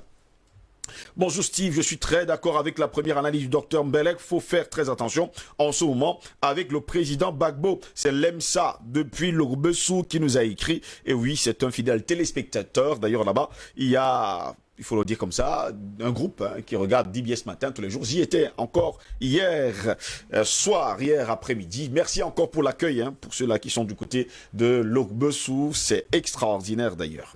Bonjour, comment Gos ainsi... oui, comment, je pense qu'il voulait dire comment ça va, ainsi que les panélistes. Pour moi, Gbagbo est un traître. Il a signé des accords secrets. Le docteur Mbelek a raison. Ce monsieur de Gbagbo ne mérite pas la confiance des Africains. Il faut voir les actes de Mandela en Gbagbo. Bon débat, c'est Ebo Akal qui nous écrit depuis le Burkina Faso ce matin. Eh bien, ça commence à venir. Bonjour DBS et à tous les panélistes. Merci à QAT. Très clair, c'est un fait et une analyse juste et pointue. Afi est un véritable venin. C'est un serpent. Afi est un chiffon que Ado utilise et il va le jeter. Gbagbo est un génie et un géant politique qui fait trembler toutes les galaxies politiques, même internationales. C'est Douli qui nous écrit également ce matin. Je ne sais pas si le téléphone ça va être fluide, mais on va quand même prendre. Je suis en train de refuser quand même certains appels. Allô, bonjour. Allô, bonjour. Bonjour, comment est-ce qu'on vous appelle? Je m'appelle M. Amoussou depuis le Togo. Depuis le Togo, on vous écoute, M. Amoussou. Oui. J'aimerais... Je salue d'abord le plateau, sans oublier M. Triple A et M. Belek et M. vous, Yves, en question. Dieu merci. Tout ce que j'ai à ajouter dedans est que Gbagbo a tout cette plein droit de refuser M. Afi, parce qu'on ne peut pas mélanger, Dieu ne peut pas se réconcilier avec un diable. Allô? Afi est un diable. Ah, d'accord. Il faut que ce soit clair. Et M. Ouattara utilise M. Afi comme un marionnette pour dépouiller M. Gbagbo. M. Gbagbo est très, très, très intelligent. Il est très, très prudent. C'est pour cela qu'il veut se diviser. Vous voyez comment il est avec sa femme même. La femme de Gbagbo, elle est aussi, moi je peux dire qu'elle est complice de tout ça là. Donc, je remercie le plateau. Je n'aime pas beaucoup de choses à dire, mais je vous remercie beaucoup. Bonne journée. Bonne journée à vous également, M. Amoussou, depuis Lomé au Togo. Merci également de nous avoir appelés ce matin. D'ailleurs, Douli nous écrivait depuis la Côte d'Ivoire ce matin. Bonjour, DBS ce matin. Chapeau à Edmond QAT pour sa première prise de parole. Afi s'est écarté de la ligne du parti depuis sa rencontre avec Hollande et par le biais de la justice ivoirienne. Il fait chanter ses camarades de lutte. Toujours au téléphone, ça sonne. Allô, bonjour. Oui, bonjour, monsieur Steve. Bonjour, comment est-ce qu'on vous appelle? Je m'appelle Eric. Ici Eric, on vous écoute. Du côté de Yaoundé. On vous écoute. Ok. Oui, je vous rappelle, c'est ma première fois d'appeler sur votre chaîne. Il y a toujours un début à tout. On est très content. Okay. On vous écoute. Ça marche. Ok, Steve. Je tiens d'abord un très grand bonjour à mon partenaire, monsieur Dr Mbelek. Ok. Oui, par rapport à, je vais apporter ma modeste contribution pour l'association de M. Gbagbo. Les gens ne doivent pas oublier le parcours de ce combattant. C'est un très grand homme. Vous allez faire un argumentaire simple. Normalement, vous ne pouvez pas nous appeler et vous écouter en même temps. Vous faites votre argumentaire pour donner l'opportunité aux autres de nous appeler. Merci. On vous écoute. Ok, merci, monsieur. Oui, ma modeste contribution, je voudrais dire ceci. ce monsieur, il a bien réfléchi de vouloir créer son propre parti et pour montrer aussi au monde entier que la Côte d'Ivoire, si lui aime ici, pour unir ses enfants en Côte d'Ivoire. Donc les gens cessent de faire le chantage. En là, il a même fait le choix de vouloir créer notre parti parce que ce monsieur d'après là, c'est un malhonnête. Et un marionnette comme les gens le disent. J'arrête, merci. Bonne journée. Merci à vous également, Eric, de nous avoir appelés ce matin. Merci pour cet appel. On y va toujours au téléphone. On va rester avec les messages. Bonjour, cher frère Ngos et à tout ton panel. Vraiment, c'est Jésus-lâtre. Panafricains sont des traîtres. Au téléphone d'abord. Hein. Allô, bonjour.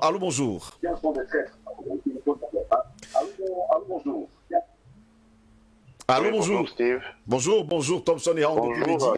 Oui, bonjour. On vous écoute. Oui, bonjour, frère. Bonjour, Steve. Je salue ton brillant panel et plus particulièrement mon grand frère Triple A, que je salue de mes saintes doigts pour ses investigations. Il sait très bien le faire, pas de main de mérite. Pour la thématique de ce matin, je vais bien d'abord, parce que déjà, pour qu'il y ait réconciliation, il faut d'abord que certaines personnes reconnaissent leur place. Je veux surtout parler du Draman qui usurpe, n'est-ce pas, un titre qui n'est pas le sien. Il faut qu'il commence par démissionner. Voilà le début d'une réconciliation sincère si on doit tout mettre sur la table. S'il démissionne, je pense que ça va apaiser la masse critique ivoirienne et les choses vont commencer à revenir dans l'ordre. Alors, Afin Guessan, c'est un traître, tout le monde le sait, et on l'a vu, son enlèvement qu'on disait on a enlevé, non, on ne l'a pas enlevé, c'était juste pour qu'il soit encore plus crédible parce qu'on croyait déjà que voilà quelqu'un qui est sur le bon chemin. Non, il a toujours été un traître et il ne pourra jamais changer. Merci. Si aujourd'hui il essaie de s'allier à Blé Goudé, c'est parce qu'il a compris que Gbagbo travaille dans le sens de la transition. Il se sent faible et il veut donner, n'est-ce pas, la suite du combat aux générations futures, surtout la jeunesse qui est là. Et Afin Guessan, c'est qu'il faut aller de l'autre côté pour affaiblir, n'est-ce pas, le combat idéologique. Pour des personnes qui peuvent penser que Gbagbo aujourd'hui est devenu un traître, pourtant tout le monde sait que c'est lui le pape de la démocratie en Côte d'Ivoire et c'est lui qui mène un combat. Regardez tout ce qu'il a subi, l'humiliation. Il est allé en prison, il sort aujourd'hui et les gens commencent à dire qu'il est un traître. Quelques petits problèmes avec cet appelant. Nous allons prendre un autre rapidement au téléphone. Allô, bonjour. Oui, allô, bonjour. Bonjour, comment est-ce qu'on vous appelle? Je m'appelle Dan Michel. Et j'appelle depuis Pécadis Douala. Pécadis Douala, on vous écoute. Et je voulais tout simplement dire que depuis la venue de Gbagbo en Côte d'Ivoire, on constate que Gbagbo est venu avec un plan. Oui, un plan pour l'exécutif. La première chose que Gbagbo fait, il va demander à divorcer, il va se baptiser catholique, il va faire ce pour sa femme exécutive. Ensuite, Gbagbo va faire tout faire pour, une fois de plus encore, passer notre divorce, ça va appliquer ça. Moi, je crois que ça doit nous indiquer quelque chose. Que Gbagbo est venu avec un plan depuis. Tout ce qu'il est en train de faire, il avait déjà prémédité tout ça. Moi, je crois que nous devons beaucoup nous inquiéter. Parce qu'à l'avenir, il y a beaucoup de surprises. Je ne voudrais pas qu'on voie Gbagbo simplement un héros. C'est un héros, c'est vrai. Les faits ne peuvent pas changer, c'est vrai. Mais il faut beaucoup se méfier. L'avenir va beaucoup nous surprendre. Je crois qu'il y a quelque chose derrière qui est en train de se propager, qui va surprendre beaucoup plus les panafricanistes qui supportent énormément Gbagbo. Je n'ai pas suivi Gbagbo faire une sortie par rapport à Blé Goudé. Quelqu'un avec qui il a souffert. Il n'a pas fait de sortie. Je n'ai pas vu Gbagbo être loyal même avec son épouse. C'est très important. Il y a des signes qui montrent qu'il y a quelque chose qui se prépare qui va beaucoup nous surprendre les jours à venir. Je vous remercie. Et j'avais oublié de saluer tous les panélistes de DBS. Bonne journée. Bonne journée à vous également, Lucien, qui nous appelait depuis PK10 ce matin. Monsieur, plus que 10 minutes pour sortir de cette édition. Nous allons y aller rapidement, même si c'est que au téléphone, ça continue d'ailleurs à sonner. Edmond Kuaté, vous avez suivi par exemple Lucien qui parle d'un plan savamment orchestré de Laurent Gbagbo depuis qu'il est rentré en Côte d'Ivoire. Il est allé se baptiser catholique, il divorce de sa femme, il divorce d'Afinguessan, il a embrassé Laurent, il a embrassé Alassane Dramane Ouattara. Pour lui, en tout cas, et pour certains d'ailleurs sur le continent africain, c'est des signes qui montrent que quelque chose a changé. Je suis toujours très amusé lorsque les gens n'arrivent pas à dissocier. Il faut que les gens comprennent qu'il y a un fossé entre une vie privée et une vie publique. Il y a un grand fossé. Même si l'une peut influencer l'autre, mais il reste qu'il y a une... Vous croyez que si, sur le plan affectif, Gbagbo n'a plus convenance à se mettre avec une femme, il va forcer ça parce qu'il ne veut pas qu'on pense qu'il a un plan derrière la tête? Non, il faut que les gens arrêtent ça. Gbagbo, c'est un être humain. Il a des sentiments, il a une conjugaison de sentiments, il a un foisonnement de sentiments qu'il habite au même titre que vous et moi. Si pour des raisons quelconque aujourd'hui, M. Steve Ngos n'a plus convenance à vivre avec la tendre et charmante épouse que je lui connais, vraiment, cela ne lui dénie pas sa qualité de brillant et talentueux journaliste. Vous allez dire, si vous divorcez d'avec votre femme aujourd'hui, vous allez continuer d'être le talentueux et brillant journaliste que le monde entier connaît et admire. Et donc que les gens fassent le distinguo. Maintenant, en ce qui concerne Afi, je vous l'ai dit, je le démontre, c'est parce qu'on dit chez nous, traître un jour, traître à toujours. On ne peut pas, il n'y a pas de conciliation d'aucune manière avec un traître, surtout à ce niveau-là. C'est-à-dire que lorsque quelqu'un a accepté cette mission-là, rappelez-vous les paroles d'Afi. Il y a une chose que nous avons oubliée. En 2011, Afi, je vais le paraphraser, je ne veux pas faire du mot-à-motage, mais Afi tendait à vouloir dire aux Ivoiriens que Laurent Gbagbo, c'est un homme du passé. Et qu'il faut tourner la page. Mais vous comprenez, alors que les autres sont en train de dire non, vraiment on ne peut pas, n'est-ce pas, se jeter dans des combats politiques alors que notre mentor, à nous tous, est en train de souffrir. On ne connaît même pas le sort qui va lui être réservé. À l'époque, on ne savait même pas encore quand est-ce qu'on va ouvrir le procès. Mais déjà, lui, il pensait qu'il faut tourner la page, il faut en finir avec, vraiment c'est un homme du passé, avançons. Non. Donc, vous voulez quand même que M. Gbagbo rentre aujourd'hui, qu'il fasse comme si rien ne s'était passé. M. Gbagbo l'a dit. Lorsqu'on sort de la maison, on a une destination. Et si chemin faisant, on croise un petit caillou sur le chemin, on a deux possibilités. Soit on bondit, soit on contourne. Il a dit, mais contournons le caillou et avançons. La destination, c'est d'aller vers l'avant et de faire rayonner démocratiquement la Côte d'Ivoire. C'est ça dont il est question. Maintenant, ne nous enfermez pas dans des débats, Barbeau et Simone, c'est leur vie privée. Vraiment, ce que je fais chez moi, ça n'a rien à voir avec ce que vous faites sur ce plateau d'ailleurs, ce matin. Voilà. Docteur Jean-Paul Mbelek, peut-on dire aujourd'hui que Gbagbo est en train de préparer l'élection présidentielle de 2025? Je ne sais pas. Je ne suis pas dans la confidence... Je ne suis pas dans le sein des saints, si on veut. Oui. Mais c'est vrai que le titre que tu nous as proposé parlait d'Afinguessan. Mais pour quelqu'un qui est un traître, qui pèse peu, dès qu'on a dit ça, pourquoi continuer à insister là sur lui? Il faut même tirer un trait. Voilà. Moi, mon sujet, c'est que ce soit Nguessan, mais le grand adversaire sur le terrain là, c'est l'usurpateur. C'est Ouattara. La mort. Voilà. Donc, moi. Vous l'avez toujours. Bon, vous savez ici. La mort. Même je suis d'accord. Consensus, là, au moins. On mange pas de Ouattara. On est d'accord. Bon, alors, donc, moi, je dis que, franchement, moi, je disais que, moi, personnellement, Jean-Paul Mbelek, je n'accorde pas un blanc-seing à Gbagbo. Pour 10 000 raisons.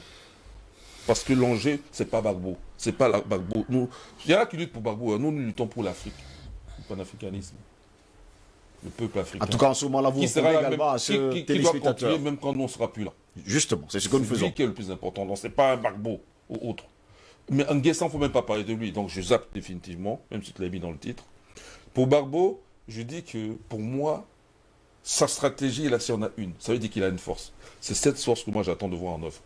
Et cette force doit aboutir à la libération totale des prisonniers politiques, à l'assainissement de la vie politique, à la mise en place d'une justice crédible, parce qu'il y a quand même beaucoup de gens qui ont souffert, oui, et dont les plaies ne sont pas encore guéries, au retour des exilés, Goudé lui-même, d'abord dans le compte, même Soro, et puis on parle de réconciliation. Et maintenant, comme lui, il a été absous, il était accusé quand même de crimes contre l'humanité, quels sont les coupables? Parmi les coupables, Ouattara ne peut pas manquer. D'accord. Alors, franchement, une fois que ceci aura été fait, et que maintenant on regarde le film, on va nous dire qu'il y avait des stratégies politiques. Mais il ne faut pas trop rajouter des scènes d'embrassade avec Ouattara. Hein. Parce qu'à un moment donné, ça commence à parler. Que plus jamais, qu'il n'y ait plus ce genre tu de l'as scène. fait une fois pour mettre ton pied sur place. Maintenant, travaille ta force. Que tu crées un autre parti politique. Il ne faut pas non plus trop diviser. Tout le monde n'est pas traître. Donc, il ne faut pas nous parler de vie privée, là. OK, on parle d'une femme politique. Je parle de Simone Gbagbo et de tous ceux qui la suivent. Elle n'est pas traître pour autant. La vie privée n'a rien à voir. Là, on est sur le terrain politique. Hein. Voilà. Donc, moi, j'attends de voir la force de Gbagbo mise en œuvre. Et le Nguessan, là, il faut un peu titrer sur lui. Il n'y a pas de souci. Voilà. Et Ouattara, c'est le vrai adversaire sur le terrain. Sans compter tous les talmudistes qui, eux, gèrent le terrain et aussi ils sont à l'extérieur. Voilà. Albert Anatola, ici, bon nombre d'Africains pensent que Gbagbo, c'est un géant politique. C'est le pape de la démocratie du côté de la Côte d'Ivoire. Et ils aimeraient le voir redevenir président de la République. Déjà, il faut écouter, Sylvie, lorsque vous êtes sûr de votre fête, je ne sais pas, de vos états de service politique, oui, vous ne devrez pas rougir de voir l'un de vos camarades aller créer sa formation politique. C'est totalement vrai. Du tout. Ça vous laisserait à 37 comme on dit chez nous. Deuxième chose, ce qui est important actuellement pour les Ivoiriens, c'est deux choses. Le processus de réconciliation nationale qui a été entamé et qui a été, dont les résultats, le rapport a été mis dans le placard et qui a également annoncé. La seconde chose, vous avez également les familles, hein, parce que Babo ayant été acquitté, Charles Blé Goudé ayant été acquitté, il va falloir quand même qu'on trouve les coupables de 3 000 morts et plus, voire plus, quelque part. Ça, on ne peut pas quand même mettre cela en perte de profit. En perte de profit, parce qu'il y a des familles qui quand même réclament la vérité, qui veulent savoir la vérité. Et le troisième enjeu, parce que là nous sommes dans les enjeux. Terminons, Albert Anatola. C'est l'enjeu de souveraineté politique, parce que la Côte d'Ivoire vit également ce que nous vivons au Cameroun, ce qu'on vit au Gabon, où vous avez l'ingérence. Vous avez un petit État de rien du tout qui donne les bons et les mauvais points à qui il veut sur le continent africain, qui choisit les acteurs politiques, qui finance l'insécurité, qui pille, qui fait comme il veut et qui décide ce qu'il veut. Ça, c'est l'enjeu majeur. Et je pense que c'était ça la raison de la déportation de Laurent Gbagbo à la CPI, parce qu'il s'est émancipé de cette tutelle. Est-ce que Gbagbo a signé des accords secrets? Je ne peux pas parler des choses que je ne connais pas, parce que moi, je suis journaliste. Donc, je n'ai pas envie de spéculer. Nous ne venons pas ici spéculer. Nous venons aussi dire des choses qui sont vérifiables. Pour sortir, je crois qu'il serait de bon ton que, peut-être pas comme à la Mandela, comme chez Mandela, mais que quand même si c'est pour un an, que Gbagbo revienne aux affaires en Côte d'Ivoire, au moins pour annuler de nouveau, je veux dire, ces accords que Ouattara a signés avec ses beaux-frères. Ça, c'est important. Merci beaucoup, Albert Anatola. Ici, je prends ce message de la Côte d'Ivoire. Bonjour, Laurent Gbagbo est un homme de grande vision et nous avons la foi en son combat. C'est comme l'âne Kaglo qui nous écrit depuis la Côte d'Ivoire. Un autre qui m'écrit pour me faire savoir que l'émission d'hier a été supprimée et celle d'avant-hier, on a réduit les vues. Oui, c'est normal. Vous savez, c'est ça aussi. Le combat. La démocratie. La démocratie, c'est les démocratiseurs universels, ils ont effacé. La démocratie. La démocratie. La démocratie, comme vous le dites, docteur. Vanga. Oui. La démocratie, voilà, ils ont effacé l'émission d'hier, ils ont réduit les vues pour mardi dernier. Plutôt que de créer un nouveau parti, Laurent Gbagbo aurait-il mieux de se réconcilier avec Afi et Simone Gbagbo décidaient d'adhérer au nouveau parti de Laurent Gbagbo. Gbagbo l'en empêcherait-il? Non, on ne pense pas. Merci, monsieur, d'avoir été là ce matin. Merci à vous, Edmond, qui a été d'avoir été là ce matin. Je voudrais encore dire, avec insistance, à l'égard des traîtres qu'il faudrait que l'Afrique sache que les impérialistes depuis des lustres ne réussissent pas toujours parce qu'ils sont très puissants, mais parce que les traîtres existent. Puissants. Merci beaucoup Edmond Kouyaté, Dr Jean-Paul Bellet, merci d'avoir été là ce matin. Nous, on est d'accord là-dessus. D'ailleurs, ces traîtres, parfois on les appelle les endocolons. Les endocolons. Ceux qui donnent, qui donnent un jugement favorable à Bolloré, alors que le monsieur, il a fait massacrer les gens à Isaac. Voilà. Il a laminé notre économie et les gens leur Et pendant ce temps, ils sont quand même nombreux qui l'applaudissent. Merci encore pour cette nouvelle émission. Oui. Et vive le combat, et la lutte continue. La lutte continue. Merci à vous également. Hein. Écoutez, je voudrais sortir par là où je suis entré. C'est important que dans le processus de la lutte, dans le combat, il y a des adjuvants qui sont nécessaires. Parmi ces adjuvants, il faut que les acteurs soient quand même mis dans les dispositions essentielles. C'est pas normal que vous, Steve Longos, vous venez tremper sur un plateau de télévision pour une chaîne qui a eu de la visibilité. C'est pas normal que M. Jean-Paul Bellet vienne en moto et qu'il confesse qu'il prenne une moto sur la pluie. Sur une pluie, c'est pas normal. C'est pas normal. C'est pas du tout normal. Ouais. Merci à vous, messieurs, d'avoir été là ce matin. Merci à La lutte pour le contrôle du FPI entre Laurent Gbagbo et Pascal Affinguessan risque de faire voler en éclats les acquis du FPI, et aussi, de compromettre la réconciliation nationale. Ici, Christine Muriel, pour Universal News TV. Merci de suivre Universal News TV sur YouTube. Nous vous rassurons que les informations que nous diffusons au quotidien sont suffisamment crédibles. Alors, n'hésitez pas à liker la vidéo si elle vous plaît, et si vous êtes nouveau sur la chaîne. N'oubliez pas de vous abonner et d'activer la cloche de notification pour ne pas rater nos prochaines vidéos.